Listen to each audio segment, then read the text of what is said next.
Buenas tardes, estimados compañeros. Soy el bachiller José Miguel García Villa, perteneciente al cuarto año de Derecho de la modalidad semipresencial del Alma Mater UNEYES. Nuestro facilitador en el módulo procesal penal es el doctor Juan Colmenares, a los que les envío mi saludo, igual a mis compañeros de carrera. Yo estaré desarrollando lo que es el proceso penal acusatorio venezolano en lo que es la fase de juicio. Es lo que vamos aquí en esta tarde. La fase del procesal penal, veníamos diciendo anteriormente, en lo que fue la fase preparatoria intermedia del proceso del procedimiento penal, la podíamos constituir en 4. En esta lámina aparece una quinta fase, que es la fase, por no tener conocimientos previos, bueno, coloqué fase de impugnación, pero no, ella era recurso de apelación. Pero ya veremos aquí a continuación qué es lo que nos trae. La fase del procesal penal en el procedimiento ordinario, entonces decimos que es fase preparatoria constituida en el Código Orgánico Procesal Penal desde los artículos 262 al 308. La fase intermedia, que es desde el 309 al 314 del COP. Y la fase que es objeto de estudio en esta tarde, la fase de juicio oral, tipificada en los artículos 315 al 352 del COP.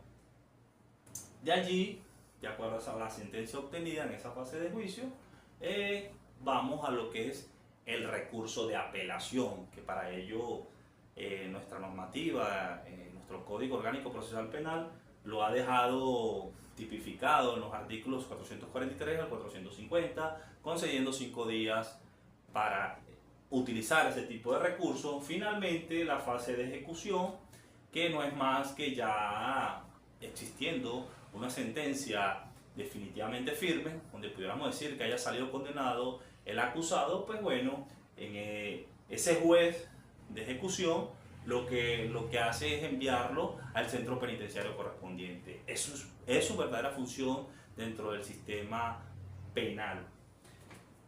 Aclarando lo siguiente, la fase preparatoria e intermedia, veníamos diciendo en videos anteriores, que le corresponde a un juez de control netamente. Allí iniciamos la fase preparatoria con la investigación del hecho punible, de ese delito cometido por el acusado. En la fase intermedia no es más que el juez de control, el mismo juez de control, allí el fiscal del Ministerio Público alega su acusación. Allí el imputado pues se defiende de no llegar a ningún convenimiento, de no esclarecer el hecho. Es allí donde se crea, según el artículo 314 del COP, el auto de apertura a juicio. Es la razón de ser de la fase de juicio oral.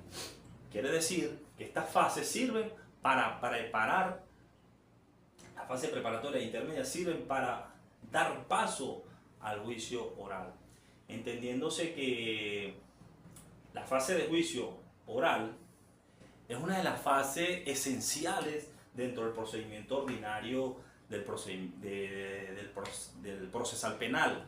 Es allí donde se alega, también se promueven pruebas como lo hacen en audiencia preliminar en fase intermedia, y es allí donde el juez de juicio, un juez distinto al juez de control que estuvo enmarcado en fase preparatoria intermedia, que era el juez de control, muy distinto del juez de juicio, allí él emite una sentencia, bien sea condenatoria o absolutoria, a aquella persona que supuestamente cometió el acto delictivo. En esta fase podemos decir, bueno, como ya les había comentado, un juez de juicio retomando lo que había dictaminado la acusación del fiscal del Ministerio Público, bueno, se escuchará el defensor privado y bueno, se tomará una decisión. Aquí lo que busca el juez de juicio es que lo alegado sea aprobado y así tener un convencimiento de lo que va a sentenciar. Quedando claro las 4 fases y el recurso de apelación que se puede interponer, podemos adentrarnos al procedimiento ordinario. Ahora bien, nos detenemos aquí en algo importante.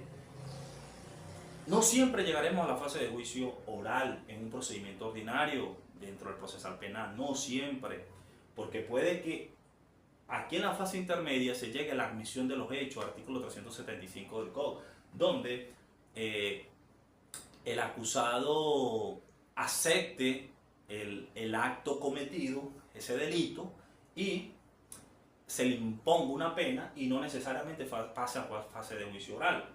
Vemos cómo minimizamos el procedimiento penal. Ahora bien, aún teniendo una sentencia definitivamente firme en fase de juicio, aún habiendo una fase de ejecución, quiero acotar que aún no prescrito el delito, se pueden imponer recursos más adelante. Esto en conocimiento un poco más avanzado. Se pueden poner en recursos como en un recurso de amparo, en tribunales, en la sala de casación constitucional del TCJ. Esto para conocimiento de ello. Continuando. Los actores en el procedimiento penal.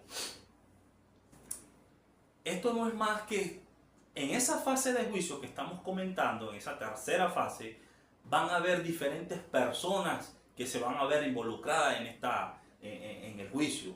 Por ello cabe mencionar, para que tengamos un conocimiento acertado y claro y preciso, como principal el juez, según el artículo 5 del COD, establece que es aquella persona que tiene la autoridad dentro de un tribunal para emitir una sentencia, para decidir las controversias que se hayan suscitado entre el fiscal del Ministerio Público como defensa de la víctima y el defensor privado como defensa del acusado, en este caso.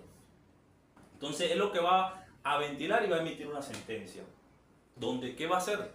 Condenar o absolver al acusado. Es su función dentro del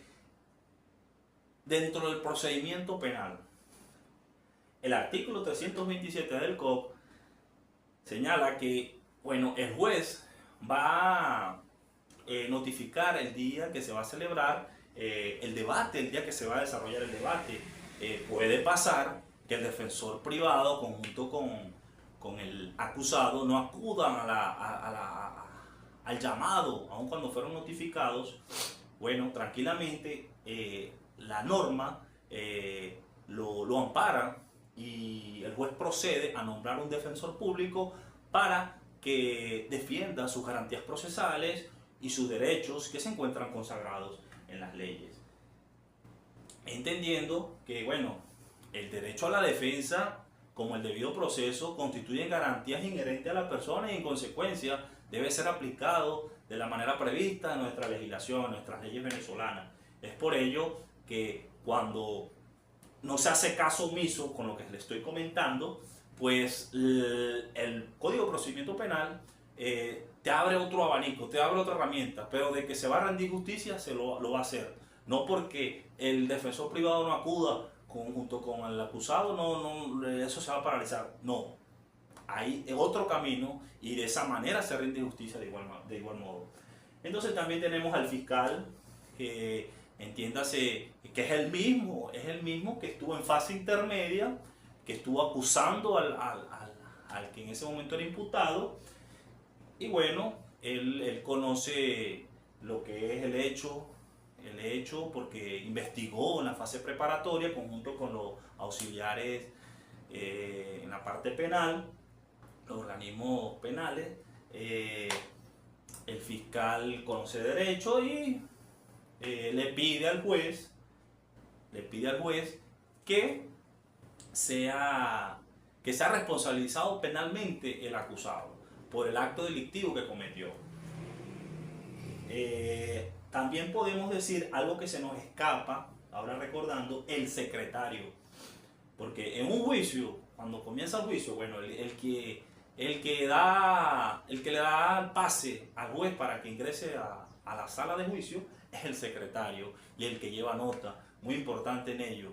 Entonces, como les dije, el juez, en nombre de la República, bueno, da inicio al debate, de allí le da palabra al fiscal, pasa palabra al fiscal del Ministerio Público, entendiendo que según el artículo 11, el fiscal del Ministerio Público es